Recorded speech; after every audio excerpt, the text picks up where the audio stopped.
গরমের সময় এত গরম পড়ে, আবার শীতের সময় এত শীত পড়ে, টিকাই দুষ্কর। গরমের সময় এত গরম পড়তেছে, ইদানিং আবার আজকে দেখতেছে আকাশে মেঘ হইছে। মেঘ হওয়ার কারণে বেশ একটু ঠান্ডা। আজকে চারিদিকে কিরম যেন একটু বৃষ্টি বৃষ্টি ভাব, বৃষ্টি হয় কিনা। যাকে বৃষ্টিও হতে পারে, কারণ বৃষ্টিটা হওয়া দরকার, কিন্তু চারিদিকে যে মানুষের অবস্থা হাহাকার পড়ে গেছে। ধান পানের সময় ভাই, এখন ধান পানের সময়, ধান পান উঠবে, কাটবে সবাই, এখন বৃষ্টি হলে খুবই কষ্ট হয়ে যাবে।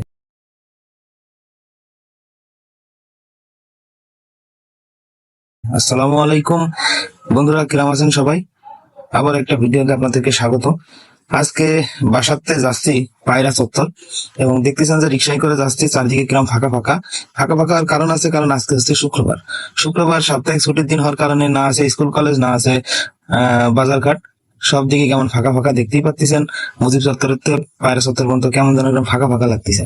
এদিকে রাস্তার দুপাশে ম্যাক্সিমাম দোকানপাটও বন্ধ রয়েছে। এখন যাচ্ছি পায়রা চত্বরে, কি কারণে যাচ্ছি, কি জন্য যাচ্ছি, চলেন আপনাদের সাথে শেয়ার করি। তো দেখতেই পাচ্ছেন সামনে হচ্ছে পায়রা চত্বর। এই যে গোল চত্বর, এর এক সাইড চলে গেছে হামদো, যেটা হামদো হয়ে চলে গেছে কালীগঞ্জ, যশোরে পর্যন্ত।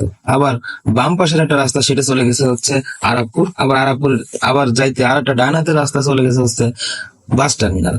তো আমি এখনই নেমে পড়বো। তা নামলাম, নামার পরে দেখতে পাচ্ছেন এই যে পায়রা চত্বর। কারণ পায়রা চত্বরের নাম পায়রা চত্বর, অথচ একটা পায়রা থাকবে না, তাই কি হয়? সেটা আর কি, এখানে পায়রা আছে। এখন যাচ্ছে হামদোর দিকে।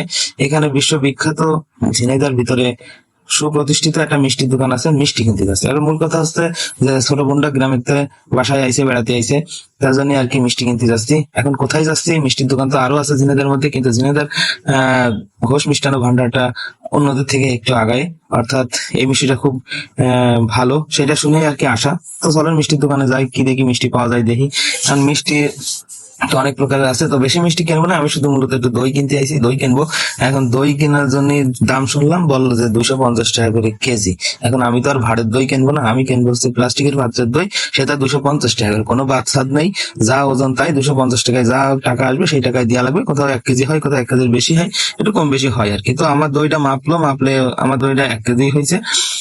তো আরো দেখতে পাচ্ছেন কত ধরনের মিষ্টি। তো আপনারা যদি ঝিনাইদহে বিভিন্ন ধরনের মিষ্টি পাওয়া যায়, তো আপনারা অনেক জায়গায় অনেক আত্মীয় স্বজনের বাড়ি যান, তো এই দোকানটারে পছন্দ করতে পারেন, কারণ এখানের মিষ্টি আর 5টা দোকানের থেকে ভালো। অর্থাৎ কোনো যদি আত্মীয় বাড়ি আপনারা মিষ্টি নিয়ে যান, তো তারা খেয়ে বলবে যে না, আমার ভালো একটা মিষ্টি আনিছে আর কি। তো মিষ্টির দোকান থেকে আমাকে মিষ্টি রেডি করে দিল, এবং টাকা দিলাম। টাকা দেওয়ার পরে তারা এখন আমারে ভাঙাই দেবে, যে কয় টাকা মিষ্টি দইয়ের দাম হয়েছে রেখে আমার দেবে। অর্থাৎ আপনারা যদি এই মিষ্টির দোকান